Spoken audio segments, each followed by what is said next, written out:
I'm going to show you how to pick one of these wafer locks, commonly found on toolboxes, on your truck boxes, boat storage compartments, RVs. These are all very common. I'm just going to use a tension rod and then this little small rake, which has just a squiggly piece on the end of it there. And I'm just going to put it in, put a little tension, and then wiggle on those discs in there and see if we can get it to turn.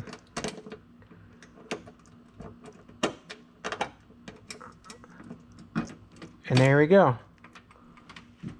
And that's it. Yeah, these things are not very secure, and if you have anything that's outside, externally facing, where people can get at it, you know, there's a lot of keys that work across a lot of these little locks, but it's just easy to do with a simple pick like this. So be careful if you trust in these kind of locks to keep something safe.